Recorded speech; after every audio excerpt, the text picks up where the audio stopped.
Hey everyone, my name is Amanda and I'm the Fun Size Reader, and welcome to February's Fun Size Book Club discussion. Today we're going to be talking about The Breakup Tour by Emily Wibberly and Austin Sigemund Broka.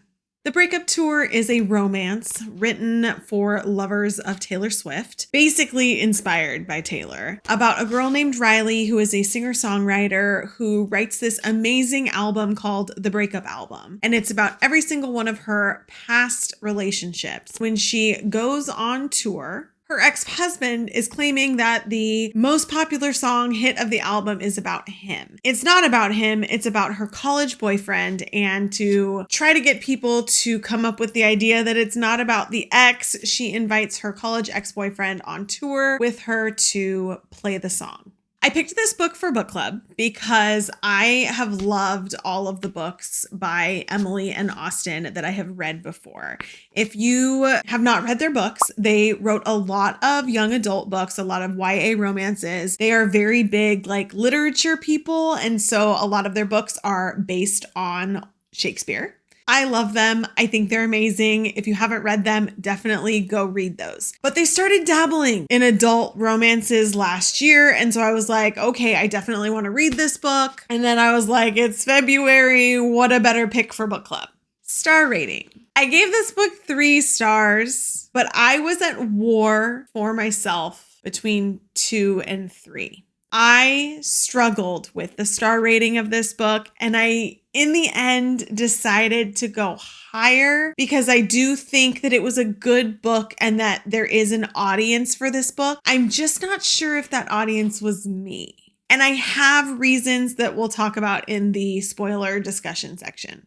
Spice rating on this book was a 3. There are a couple scenes that are a little bit more explicit. However, it's not as descriptive of scenes as some other books. So it's a 3 just for quantity alone, not really for quality. If you're watching this video, not part of book club, just because you want a review on the book, I thought the book was good. For people that were not necessarily me. It wasn't 100% what I was looking for in a romance book. There were a lot of reviews that I saw right before I started the book. Now I started it very late in the month, so I read it very quickly. It took me like 2 days. Very fast read. It's not very long. But I read some reviews after I'd picked it for book club and prior to actually starting the book, and a lot of them said that it just read like Taylor Swift fan fiction. More fan fiction-y than inspired by. I definitely felt that. That is my one thing, like non-spoilery review that I would caution you about is it does have a little bit of a fan fiction-y feel to it. And I'm not saying anything bad about fan fiction because there's a lot of fan fiction that I've read and loved. I'm just saying that if you are looking for like something very, very Taylor Swift, very, very like words from her lyrics thrown in the book, like you notice these things, then this is that book for you. If you're not looking for that, that's too much for you, maybe move on to a different book. Try some of their YAs. I can definitely highly recommend those. For book club. Hi, everyone. Thank you for joining me today. Fun Size Book Club discussion is going to start here. If you are watching past this point, I'm going to talk about very specific things of the book that made me give it my rating and my review. There will be spoilers, so I'm warning you now.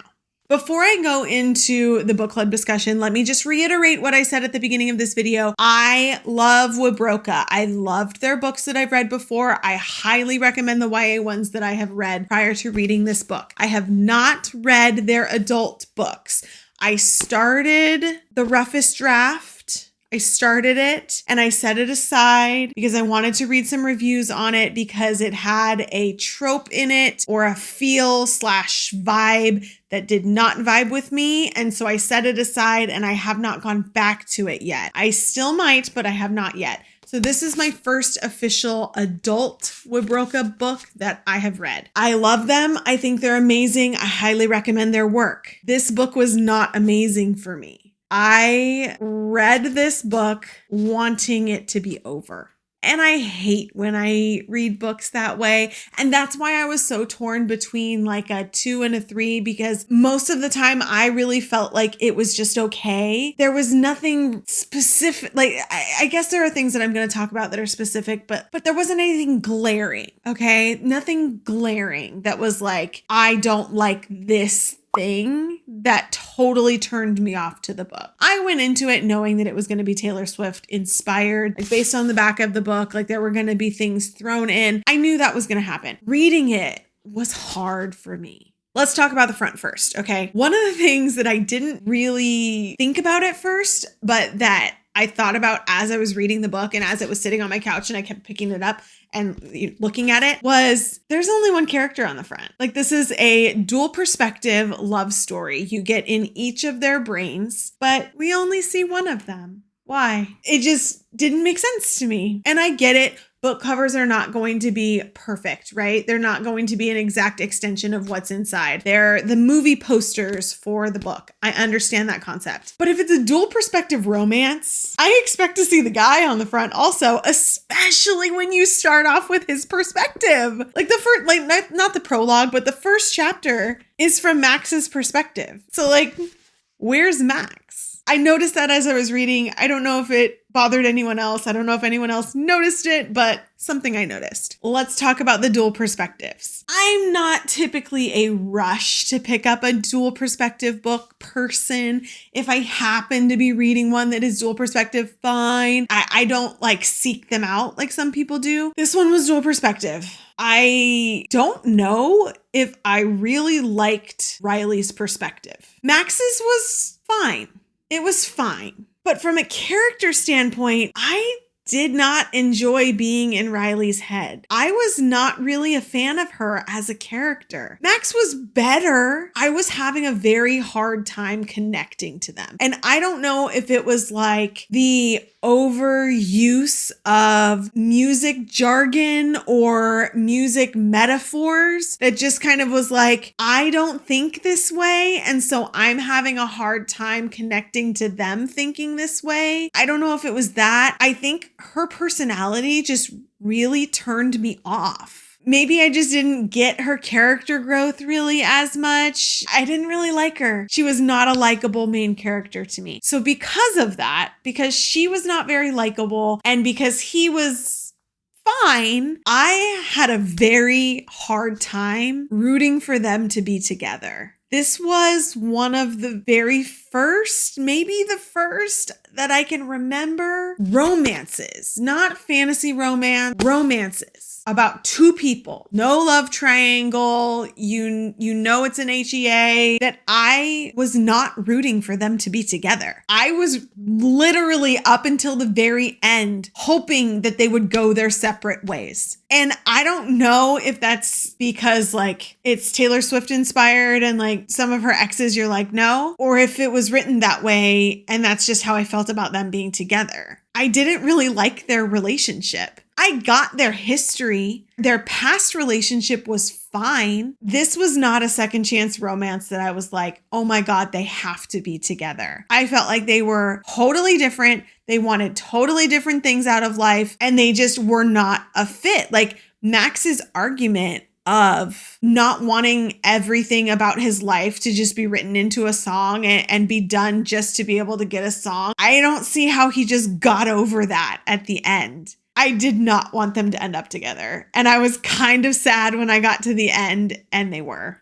I think one of the other things that I struggled with, and maybe this is one of the reasons why I really couldn't connect to the characters, I have always loved Wibbroka's writing. I felt like the writing in this book specifically was over the top. It made me feel like they just sat with a thesaurus. Now, I know they're both very highly educated people, so who knows, they could speak like this normally, but it was difficult for me to read. I was reading sentences out loud to my husband as I was reading the book, and he was like, I know I have a high vocabulary, but like just off the cuff, I'm struggling with those words. And that's how I felt too. I was reading this, I was like, do I need a dictionary to look up some of these words? And the way that they were strung together more so. Not necessarily the word by itself, but it was just like a thesaurus was used. That's the best way to put it. And there were some sentences that like the words really turned me off, or there were too many of the same word used too many times in the book. I don't know why, but my brain is noticing that a lot lately. And I know there are other people that are writing that in reviews too. There are so many words that are being used excessively that are like off the normal beaten path words. It's not only happening in this book, it's happened in other books recently. So maybe that was it. Maybe that is why I didn't really connect to the characters, was because I couldn't get past the language. The one that I told you completely threw me off, and I texted my sister about this too, was when you were talking about the spicy stuff and you actually used the word consummation. It was weird to me. It was weird. I was like, no, not for me. Let's talk about the plot. The plot was fine, but I felt like it was a little lackluster. I understand the having the second chance, Max's desire to pursue music, but he didn't really seem like he wanted to pursue it, like he was trying to pursue it. It just seemed very bleh. And then Riley's motivation of having Max on the tour to like stop her ex from publicizing that the book was about him, but then nothing was done about it. So it was like, well, then if you're not going to do anything about it, what's the point of even having him there besides just to try to push forward this second chance romance? Like it just felt like it was missing something. Along the like missing something, I also felt like the romance itself, the second chance romance itself, was just missing that like oomph for me. Just missing the extra like feels that I got. I was not really feeling. When he kissed her, I was just kind of like, okay. And when he showed up at the recording studio and they like hooked up, I was like, okay, I don't want you guys to be together. Let's just get this out of your system. I wasn't rooting for them, so I wasn't feeling it. And I felt like it was just me though. I felt like I was having this big disconnect from this book. And I hope other people were not feeling the same. I hope they were not. And that's why, like I said, in my heart, I felt like I should have given it a 2, but I gave it a 3 because it wasn't bad. It just wasn't great. It was good. It wasn't bad. It just wasn't amazing. It didn't give me the feelings and the excitement that their other books that I have read gave me. And that made me sad because I was really looking forward to this book. On a positive note, I did really like the relationship with her mom, having her mom on tour and then having like her mom pursue romance with the bus driver, Frank. I thought that was really cute. It was like a nice little touch, a romance that I was rooting for. It felt really weird to be rooting for a romance in the book that wasn't the main romance in the book. But that's the one that I rooted for. So go mom. I hope you liked the book better than I did. If you didn't, I'm very sorry. Again, I don't pre-screen the books that I read for book clubs, so I'm reading it along with you guys and you're getting my opinions just as I do my other videos. So hope you liked it more than I did. If you didn't, I wouldn't let this discourage you from reading their other books. I don't know about their other adult books, but at least their young adult books, really, really cute and Shakespeare inspired. Thanks so much for reading along with Fun Size Book Club for the month of February. Make sure to stay tuned for the next video so you can find out what we're reading in March. If you like fantasy and romance books, make sure to click like and subscribe so you can be notified every time I post a new video. I try to post videos every week on my channel. Thanks for reading along with me this month, you guys, and I'll see you guys next time.